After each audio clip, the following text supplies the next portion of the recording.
Hello, Reality here, and oh, um,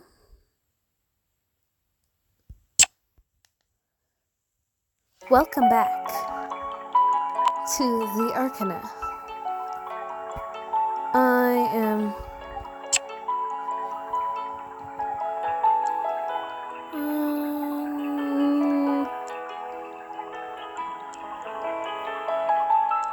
oh, oh, I can get a tarot card reading.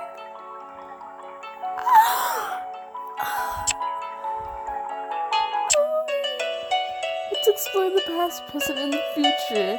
We've practiced this one. Don't worry, I'm still here. Swipe if you miss me. Tap the card to shuffle the deck. Tap the cards to cut the deck. Tap the deck to choose cards. Choose 3 cards. Oh my god, this is a tarot card reading! Let's do this one, and this one. The past. Was 3 of Pentacles. Ooh, wait, I'm not gonna read it yet. I'm trying to remember what that meant. I'm still learning how to use tarot cards. The initial phase of a new project is done. You have built your home on strong foundations. Work together with others to ensure that the future stays bright. You're well on the way to lasting success. Wasn't expecting that one. King of Cups. Ooh, King of Cups. Ooh, it's upside down. Ooh, the present. King of Cups manipulates the emotions of others, callously twisting them to fit his own agenda. There are those in your life who only aim to harm. Do not allow them to throw your emotions off kilter. Okay. 4 of Wands. You're entering a new era of stability, surrounded and supported by your family and friends. Celebrate your time you spend with loved ones at home. They are the source of your strength.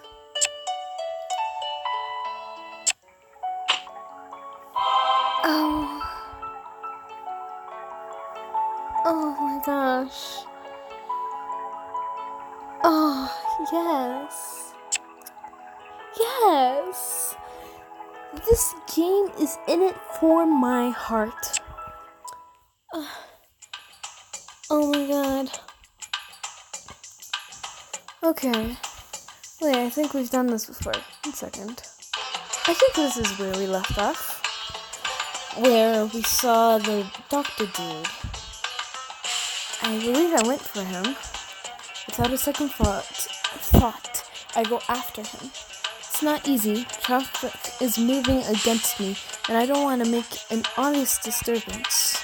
But he looks unguarded, surveying the market with leisure interest. What is he doing? Unmasked in broad daylight? Does he want to get caught? Yeah. 1 second, let me just... Okay. It's been years, but not long enough for people to forget his face. Just then the raven gives a cry, drawing the doctor's gaze in my direction. Our eyes lock. I freeze in my tracks, pulse quickening. Suddenly I feel sharp pain from below as a wooden reel rolls over my toes. Oof. I felt it in my toes. Oof, my boy. A cart strung up with bows of garlic intercepts my path and blocks my view. When it has passed, I seek out his face or the shape of his coat, but the doctor is gone. Frowning, I stop in my tracks, letting the herd of patrons weave around me. What am I doing? Why am I chasing him? Putting myself in danger? If I caught him, what then? I was just acting on impulse. What's more, I don't have time to spare. Shaking my head, I turn back to join the flow of traffic. Yeah. Up ahead, a narrow stairwell where the masses and their animals are tightly packed. I didn't register what they said at all right there. As I climb the well-worn steps, something catches my eye. A fortune teller's booth tucked away in the shady corner. Silver moons adorn the tapestries draped over the entrance, shrouding it in secrecy. The sight teases a smile out of me. How nostalgic.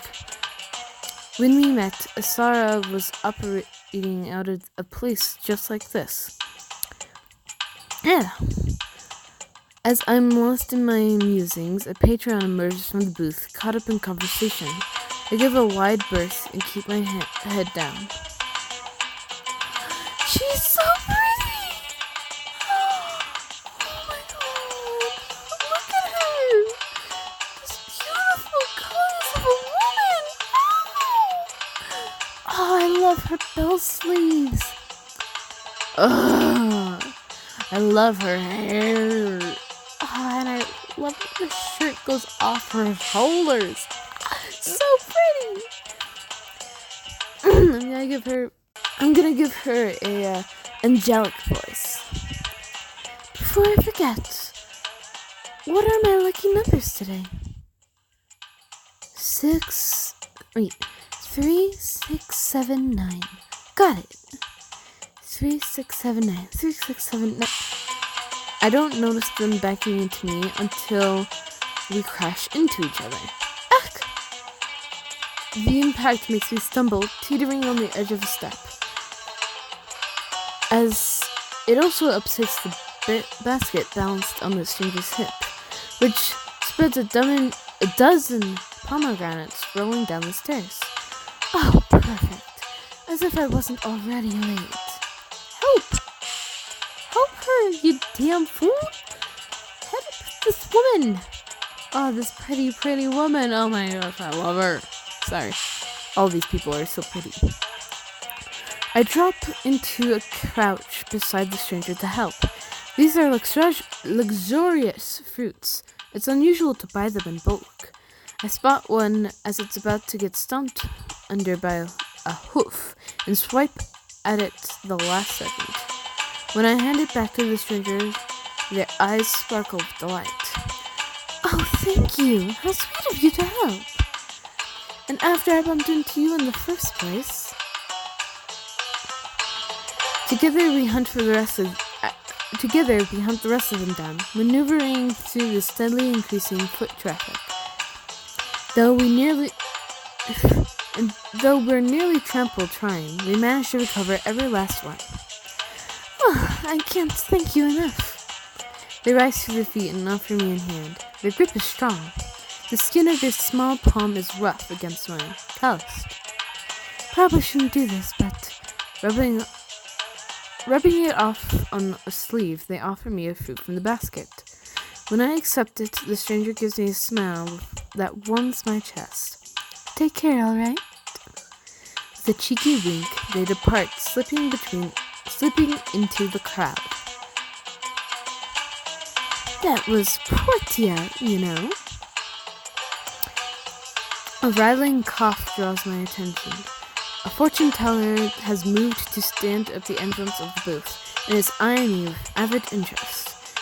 She's the Countess's favorite servant, that is. As for you, you look like a wanderer, yes? Wouldn't you like to hear what fortune the fates have spun for you? Tell my fortune. Alright. The fortune teller claps their wizened hands and leads me into the small booth. Inside, the air is thick with amber and... Oh, I recognize that plant. Patchouli? Patchouli? Is that a plant? I recognize the name. I don't know where it's from. What's your name, wanderer? Iris, of course. They hum as their fingers dance over the surface of a crystal ball nestled in a bed of sand. Wait, Iris? The humming stops and the color drains from your face. Wide, watery eyes meet mine. A sorrow's iris? Ears warm, I sink into my cloak. It's an honor to meet you. Yes, it's a great honor. Yes, your fortune. They nearly pressed their nose to the crystal, going cross-eyed. A nervous grin spreads across their painted lips. I see. Marvelous wealth is near your fortune. Riches showered upon you. Soon you will be lounging in the lap of luxury. They tap their fingers across the crystal surface rapidly and pulled back with a gasp. And love! I said that too loud. Love is deafening in your horizon. I see it, rising like the sun for you. A red, hot, rising star of passion. I nod, dropping a coin on the table and rising from my chair as slowly as I can. The fortune teller is babbling about blazing desires. I back out of the booth. Thank you. Please do come back again. May the fates smile sweetly upon you. I exit the booth, squinting into the sunlight. As the sun journeys across the sky, I climb stair after stair, after seemingly infinite stair. The higher I ascend, the fewer travelers I encounter along the way. By the time I reach the top of the stairs, I can barely walk. Oh, that's so pretty. Oh, so pretty. So pretty. Okay, thankfully it's near dark. I wipe the pouring sweat from my sun-beaten brow and look ahead. Before me is a towering gate of twisted iron. Beyond that, I can see the palace closer than ever before. The sight of it makes it hard to catch my breath. It is much more enchanting up close than it was from the city below. Who goes there? A guard stands on either side of the gate. I notice, whatever. They were so still, I had mistaken them for the signs of the metal. My name is Iris. I have come at the request of the Countess. Iris. They share a look. We have no knowledge of you. Unless you know the code, you must leave at once.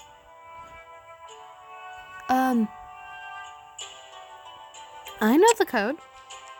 Proceed. I eye their very heavy swords and swallow audibly. I think I do know the code. Aura often tells me that something catches your attention. There's a reason. If it feels as it has special significance, it does. The numbers are probably 3679. The guards step back, each swinging one of the massive doors. Proceed. I nod, keeping my composure, even as a thrill goes down my spine. Without hesitation, I walk past them and onto the bridge. The palace is right before me. I hear the gate slam shut, and there is no turning back. The Empress. Night. The sun drops below the horizon. The palace is illuminated by gold. The geometry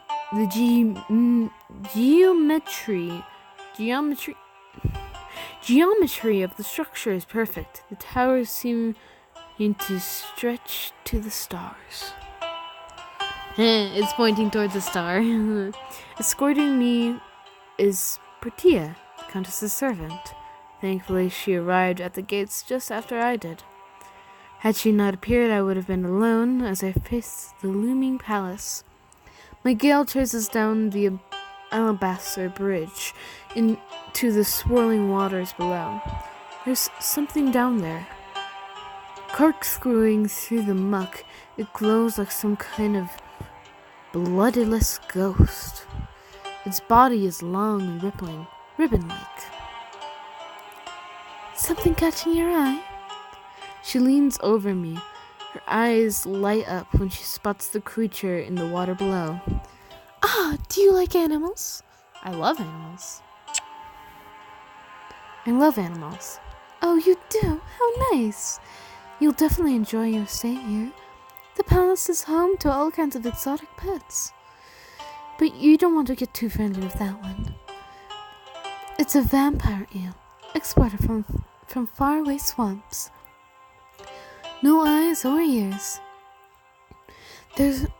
But they are still pretty graceful, don't you think? Unless you splash around a lot, they won't even bother you. But you wouldn't want to catch a bite. If they bite, they don't stop drinking until the blood is dry. I nod, peering down at the creature as it spirals into a billowing silt. Portia pats my shoulder, ushering me along. She occupies me with conversation all the way down the bridge. As we approach the intricate doors, I find myself growing nervous. Uncertainties start to rise like bubbles, coming to boil within me. Is this wise? What awaits me in this fortress so far from home? If I walk through these doors, will I ever walk out again? Too soon we are standing before him. Portia turns to me with a winsome smile. We have arrived. We have arrived. She swings her fist against the copper plating. 3 skull-rattling strikes. As the last echoes fade, the pendulous doors swing inward. I am swept inside, wondering if I will ever return. Inside is a different world. Everything is gleaming. The floors, the walls, the steep ceilings that are all clean-cut, polished stone. Lining the halls on either side are many servants, standing at attention in brilliant uniform. Welcome, welcome, welcome, welcome, welcome. My eyes flick left and right uneasily as I am welcomed from all angles. When we reach the end of the line, one servant slips away from the rest to join us. Barely 4 feet tall, a stumpous blue feather stands proudly from their velvet cap. With a deep bow, they pass me and dash to Portia's side. How are we doing on time? Impeccable timing. The first course will be served shortly. Her ladyship has yet to descend. Portia heaves a sigh of relief and hands her fruit basket off to the bright-eyed servant. Perfect. Run and tell the kitchen that our guest has arrived. Yes, right away. With a curtsy, the servant slips away, disappearing behind a panel in the wall, which slides seamlessly shut. Well. It looks like we'll be arriving right on time. Our ladyship will be joining us soon. I'll show you to the dining room. Dining? As in me dining with the countess? What? Don't tell me we thought we wouldn't feed you. Portia giggles, patting me on the shoulder in sympathy. Don't be shy. You're the guest of honor. Her words leave my stomach fluttering with everything but hunger. I follow her purposeful stride, our footsteps echoing down the convenous hall. Jeez, so many long words I do not know the meaning of. Oh. Or was that continuous? I don't know. Soon we're standing before a fine mahogany door, and Portia turns to me. We'll go in together, okay? I find myself nod, and she opens the door, leading me inside. Oh, so pretty. Also, why is there a demon on the wall? And a dove and a wolf and a horse. And it looks like they're eating a dove. Or is that a pig? Or is that a pigeon? Or a bug? Or what is that picture? Whatever. I step into the dining room. Rich scents fill my lungs, unfamiliar and tantalizing. A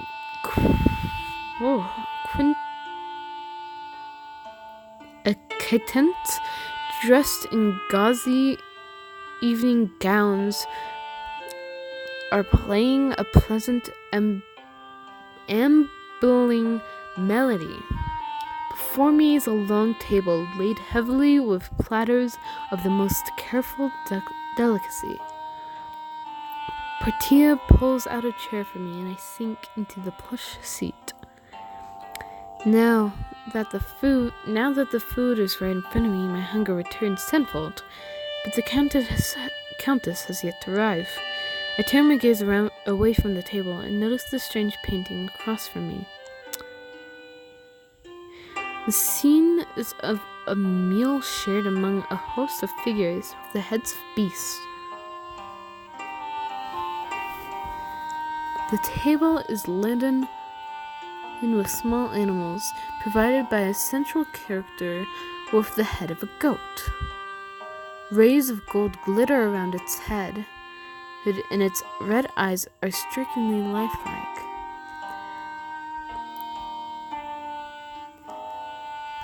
Nadia! Sorry, I was like, who's that? It's the Countess. I see you're admiring the painting. I haven't done her voice in so long, I don't know what it is anymore. My head whips toward the head of the table, source of the sonorous voice.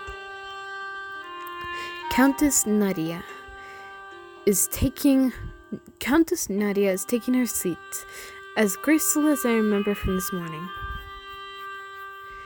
At the sight of me, her lips curve in a placid smile. Oh, you beautiful girl. Do you like it, Iris? The painting. Yes. She drums her elegant fingers along her cheekbone, watching me with idle interest. Oh, you have peculiar tastes. I cannot say I care much for it. So, why does it remain on the wall where I must look at it always, you must ask? A servant appears at my side to place a bowl of yogurt and cucumber soup before me. I bring it to my mouth immediately and drink. Sentimental value, I suppose. It was one of my husband's favorites. The Countess's husband. I'm surprised at the mention of him. Count Lucio. As his name takes form in my mind, the image of the goat figure before me becomes somehow familiar. Suddenly its red eyes are so vivid that I can almost feel them returning my gaze. Beautiful red. The words fall from my mouth, unbidden. Ah, yes, it is a beautiful red. But more to the point, you have a spoon. I recommend using it. Sheepishly, I obey. Amusement shimmers in her brilliant eyes. As I was saying, the goat-headed one in the middle is him, or so it is supposed to be, providing for the people as he saw himself. He certainly knew how to entertain. Festivities at the palace were exhaustive. He loved to spoil his guest. My empty bowl is whisked away. In its place is a dish of flaky golden savories. The Countess watches me devour them with morbid curiosity. Tell me, Iris, did you ever attend our masquerade? I blink, mouth full. I would imagine so. Our doors were open to all. Well, up to a certain capacity. I chew my pastry slowly, uncertain of how to answer. The masquerade was a festival, held each year in celebration of the Count's birthday. For the Countess to bring him up yet again is unexpected, but I realize now that it probably has something to do with the reason she called me here. I know it is a difficult matter to discuss. I know how fondly the people of the city remember the masquerade, and of course how deeply affected we were all by the murder. I nearly choke. Mercifully, I catch myself. My pulse quickens nonetheless. Such a terrible shock to the guest. Such a vicious injustice upon this house. To slaughter the house while he celebrates his birthday, sharing his joy and prosperity with open doors. A hateful crime indeed. Thank you. As our entries arrive, the Countess falls silent. I turn my attention to the plate before me, a fragment of lamb dish in a complicated sauce. All I know is that the murder of Count Lucio is through rumor and whispers. The story is full of holes and more questions than answers, but the end is the same. Wait,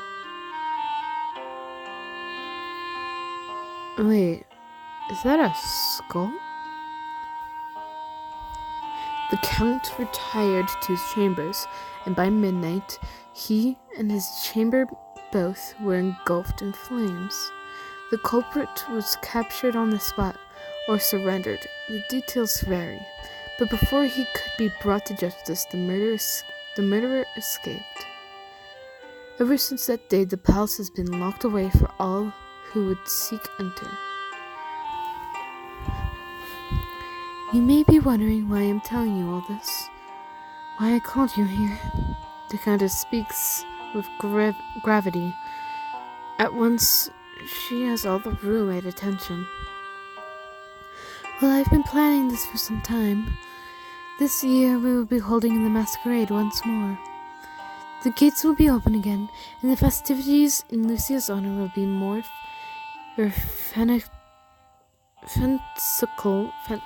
fantastical, whatever, than ever. Fantastical, excuse me. She dabs the corner of her mouth. All around the room, pliable shock bears down on the silence. Only Portia appears unbothered by the news. As I said, I've planned all the necessary details already. There is but one loose end in need of time. The murderer. To this day, he roams free. Too long has he evaded me. So long as he stalks the shadows of the city, I cannot guarantee the safety of my guest. I must find him. I must bring him to justice before the people of this city. Surely you know the murderer of whom I speak? Dr. Julian Deverock, my husband's trusted physician. There's a terrible crash. All eyes land on Portia, whose face is drinking with horror. At her feet, the broken remains of a dessert is seeping into the floor. Portia? Forgive me, my lady. Slippery hands. You are forgiven. Two servants rush to her aid, sweeping away the shattered porcelain with wind-spirit speed. Anyway, this is where you come in, Iris. The fugitive has proved very elusive. The palace guard is hopeless in rooting him out. But while they continue to disappoint me, you come highly recommended. Your master is known far and wide. Rumor has it you have surpassed him already. I myself see the future in dreams, whether I like it or not. And this is how I know that you are the one who will find him for me. That fraudulent doctor who betrayed us and murdered my husband. This is why I've called you here, Iris. If anyone can help me find him, it is you.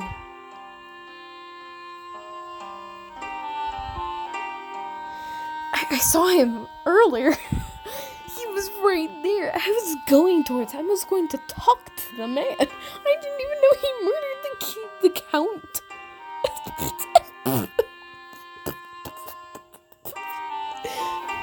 I'm too loud, but I do not care. And if I say no? A chorus of gasps. The Countess sets down her glass. Then I will ask you to reconsider, and I shall do so as many times as it takes. Perhaps you don't understand me, or perhaps the murderer has gone free for too long, and you doubt my resolve. Justice will be served, and it will be served before the whole city, so that all may see. The gates will be open, the murderer will be sentenced, and to commence the festivities, the doctor will die in the gallows. Well, if all goes according to plan. The Countess rises. On instinct, I rise as well. Portia! Yes, milady? Show Iris the guest quarters.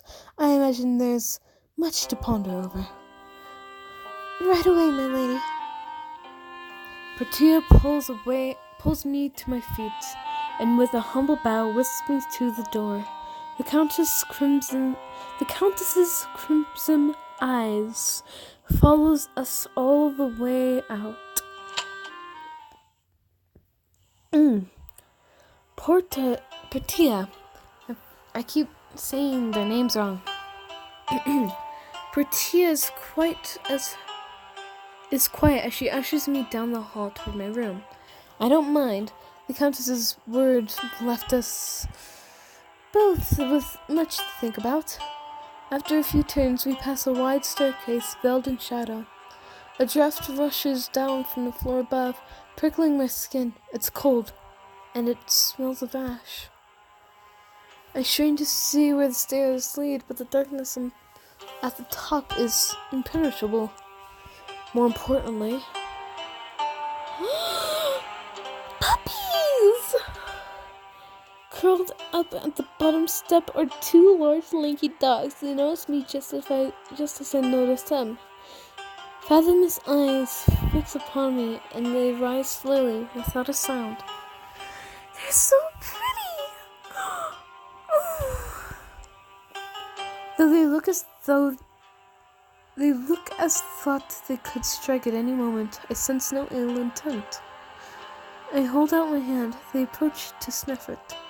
Their huffing breaths tickle my skin, and the more they smell, the more their tails start to swing from side to side. There's a gasp from up ahead, and I look up to see Portia watching the scene unfold with wide eyes. Oh my! What's this? You actually got up from your favorite stair? She rounds back, observing the dogs in wonder. Well, this is bizarre.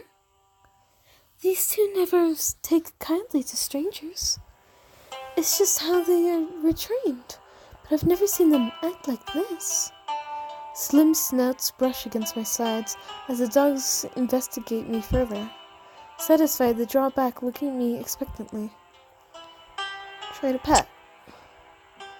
On a whim, I reach out to run my hand over the smaller one's silky coat. I wouldn't do that if I were you. The dog rears back from my hand or Portia's panic tone, I'm not sure. Sorry, I know they're gorgeous and all, but they're also a little unpredictable. I'd rather you keep that hand. Now go on, you two. Protect your stairs. The hounds trot doubtfully back to their spot. They nearly blend into the marble. Oh, that reminds me. They haven't had their chamomile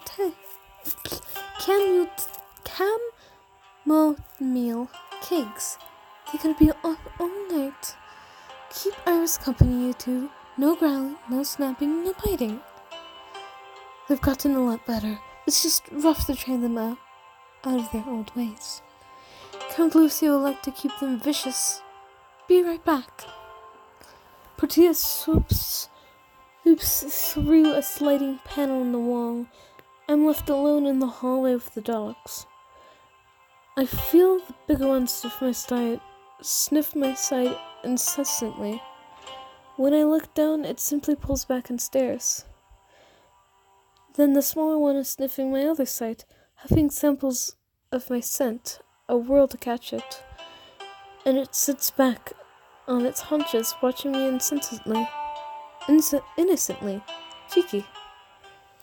As I look into its one squeam eye, an unsettling sensation ripples through my body like a wave of fever.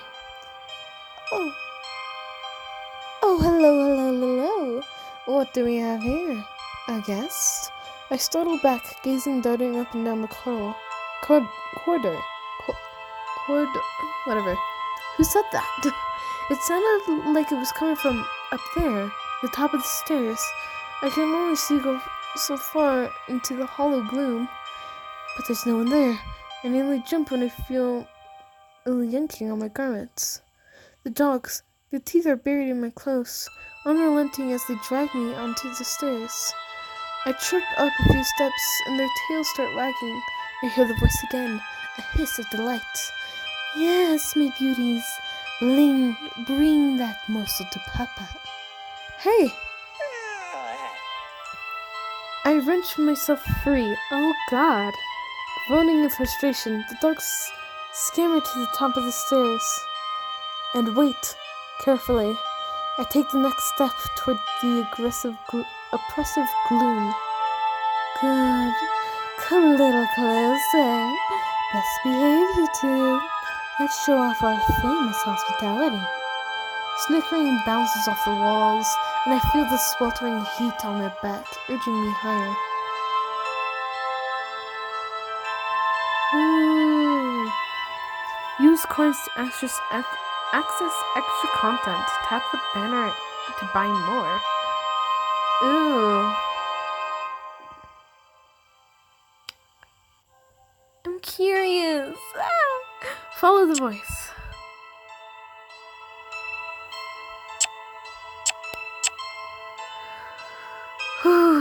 Okay. I take the rest of the steps on my own. The dogs pant and circle each other in excitement as I approach the landing. Yes, it's been too long since we had company, hasn't it? Good dogs, you're dismissed. Yes, you are. I'm vaguely aware of their silky bodies brushing in my sides as they slink away. A few more steps and I reach a masama of thick, scorching air that pricks my skin all over. Now then, let's take a proper look at you, my little appetizer. The mocking words lap at my ear. I can feel a hot breath skimming my cheek, a presence at my side. It falls back, a cool air filling the void, soothing my nerves before I get the distinct feeling of being circled. Tisk tisk, cheap clothes. Did you make them yourself? And those shoes are even worse. Don't you own any others? The phantom gaze roams my body from head to toe as I twist and squirm, trying to catch the presence by sight. It's futile. Just yet another peasant worm, tracking peasant filth up and down my halls. And yet the dogs did say you smell delicious. I guess you're not too unfortunate looking. Oh, what is this? There's a sensation at the crown of my head, sucking the air, drawing my aura up. A guttural groan. There, in your energy. Oh, it's him. You bear his signature. Sara. Creepy. This power, potent magic. Oh, that's the real deal. And he's all over you. Could it be?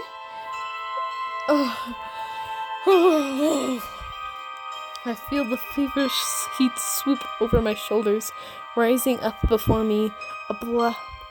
It blasts across my face, impossibly close. Was it you, the one who broke him for me? I just love to get to know you. The searing heat scatters. For a moment, I'm swaying on my feet, eyes lidded. I feel strange. A rash of warm lands on my shoulder, whispers light, and starts to lead me down the arid hall. The longer the pressure bears down on me, the hotter it grows. Even as it begins to burn, I keep walking. Wait, Patia? Wait. Iris? Patia. Her call rings through my hazy mind like crystal, sharp, unseen fingers sink into my shoulders before they release. A steamy sigh flutters over my neck, raising goosebumps all the way down my back. That's you, right? One phantom claw jogs up the underside of my chin, lifting my lolling head.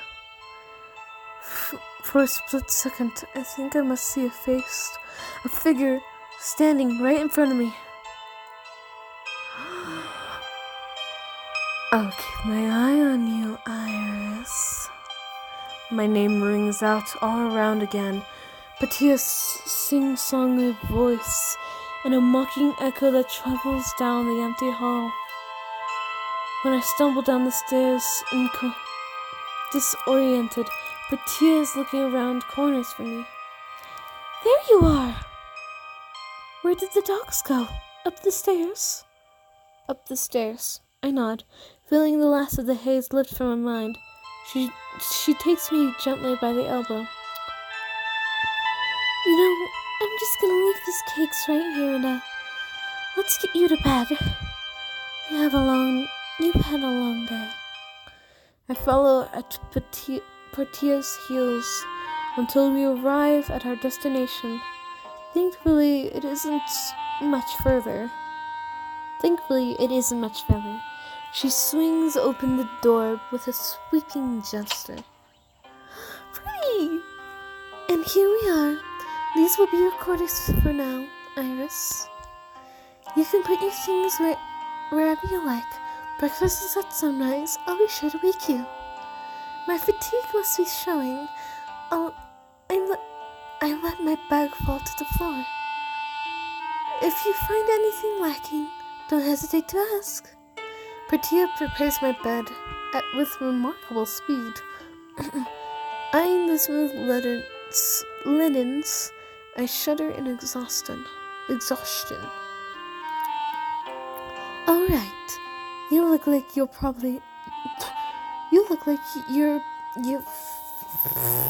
Let me start over. All right, you look about ready to drop. I'll leave you be, unless you have any burning questions. Leaning against the doorway, she bats her eyes expectantly. You dropped something during dinner. Why? Patia's expression sours, color draining from her cheeks. Her brows knit painfully and she bites her lip. For a moment she's quiet. Well, slippery hands, for one thing. I stare, unblinking. It's just, we're all so glad to hear the Countess was expecting a guest. And such a lovely guest at that.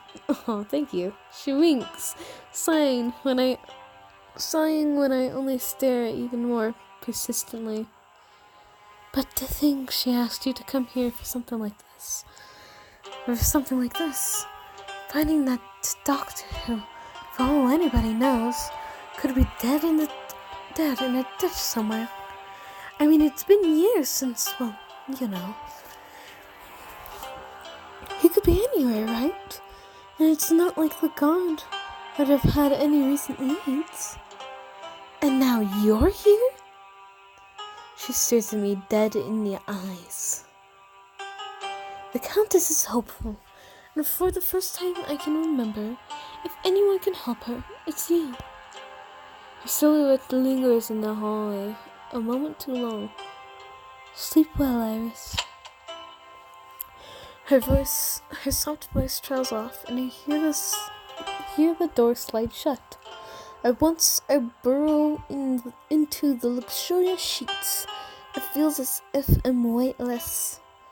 Heart thumping to the rhythm of Petia's steady, ever-distant footfalls, I sink into unconsciousness. I'm ready for a dream. I'm ready. I can't sleep. This is torture. What? Day after day. Wait, after the long day, after the day-long quarantine pause, I finally have a chance to rest. But whenever I settle into the embrace of sleep, I am tugged back to consciousness. After withering around for a while, I sit up, frustrated. What do I do? I can't sense the faintest whiff of magic in the air. The direction from which it's coming from is the door. Quietly, I slip out of bed. I slip my shoes on and retrieve my bag from the floor. I may need my things. Taking a deep breath, I turn the handle of the door and emerge into the brightly lit hallway. There isn't a soul in sight. Good. I must have wasted a few hours tossing and turning. I shuffle down the hallway, trusting my senses to lead me. I take a few turns, each time I have no doubt which way to go, until I reach a fork. The trails goes cold. No, that's not it. The trail's hot, from both sides. Oh, okay.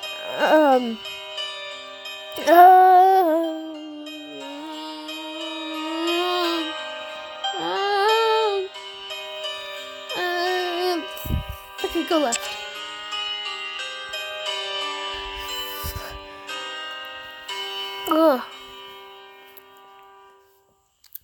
The leftward hall leads me into a balcony, into a balmy veranda, bathed in starlight. Below I see the gardens, shady and lush. From up high, I can see that the middle forms a maze of greenery. At its center, there is a clearing. I know once where to go. Silently, I descend to the garden path, shrouded into a warm breeze. Quieting my thoughts, I listen to the night birds and let my intuition lead me through the maze. That's a goat with a mermaid tail. As I near the center, the musical sound of falling water grows louder and louder. I reach a fountain. Around is a wide, gazing pool, and overhead is a rich old willow tree. Oh, I just realized why she freaked out when she got the doctor card. Oh. Hanging from the tree. What be that? Frost! Wait, the snake! Frost! What on earth is she doing here? And if she's here, could he be here too? She flicks her tongue, hovering over the gaping pool. The gleam in her eyes says she wants to show me something. I take a seat on the edge of the pool and lean over to peer into the reflective water below. The longer I concentrate on the shapes in the water, the more they change. Colors too faint to see start to deepen. Shadows start to twist and form. Before I know it, my reflection is faded away, and in its place, I see a sorrow, drawing water to his face and drinking deeply. Each drop that trickles from his hand sends ripples through his image as it strikes the surface. I'm so shocked to see him that I can only gape silently, that any sound will break the spell. Then he shakes out his hair, blinks the water from his eyes, and looks straight at me. Iris? I forgot his voice too. Iris? Iris? Sora looks as surprised as I am. Oh my god. He leans forward, just enough that I can see droplets on his eyelashes. That was weird. He said, "Can you hear me?" I nod, barely able to believe it myself. If this is no spell of his, then how did I... Incredible! He laughs. I see now that he is sitting cross-legged, probably beside a pond. His mount, a strange beast from before, is lying beside him, resting its weighty head on his knee. Oh, there's Voss. Looks like she found you, alright? I wasn't all sure about leaving her, but after that reading you gave me, I thought I'd trust my intuition. So you left her here to spy on me? I'm glad she's here. I glance up at Voss, still hanging from the branch. She looks very proud of herself. Now that I'm over the shock of finding her, I'm beyond relieved to have her near. In the reflection, Sora looks pretty pleased with himself too. It makes me laugh. I'm glad that you're here too. His laugh flushes, and the beast on his knee gives a rumbling snout. Oh, his blushing face. Oh, where is here exactly? I know that tree. Are you at the palace? Changing the subject. How typical. I tell him everything that's happened since we parted. The more I speak, the more his eyes glimmer with keen interest. Unbelievable. The day I leave was the day you needed me most. And even then, you didn't really need me at all. But I'm glad Foss is with you. At least... I would guess she had something to do with this. If anything happens to either of you, I'll know. I can live with that. The beast on Sora's knee groans, blinking awake and peering up into his face. Oh, looks like we've rested long enough. We have to go, but I'm really glad I got to see you. He rises, and with one last glance, moves out of my view. The limbering beast shuffles behind him. My only warning is the warning wind before the image is enveloped in a storm of rust-colored sand. When it clears, the water still, and I see myself reflected with Foss by my side. That place. Where is he? Where was he just now? It looked familiar. That copper sand, and the creature beside him. I realized they're the same in my dream. So it was a vision, then. I had forgotten all about it. The stars must be aligned in some powerful way, but more than that, Master told me once that everyone can perform a magical act. Magic is what you do to make the outcome you desire become reality. So, was it my desire to see him? Did my magic reach out to him? Wherever he is? Or was it the other way around? Could be both. Mind racing, I rise to my feet. Foss watches me attentively from the tree. I beckon her to follow. Getting to my room unnoticed is going to be a challenge. Stilling myself, I turn towards the palace. As I go, I listen to the birds' echoing calls. I feel the weight of eyes on my back. Many eyes, from every corner of the garden. This place is teeming with life. That snake has gotten much bigger. I need sleep. The rustling leaves sound too much like whispers. Hastening my steps, Oops, I retreat up the stairs and slip back inside. Ooh. And that's where we're gonna leave off, my folks. I hope y'all have a great day or night, wherever you are.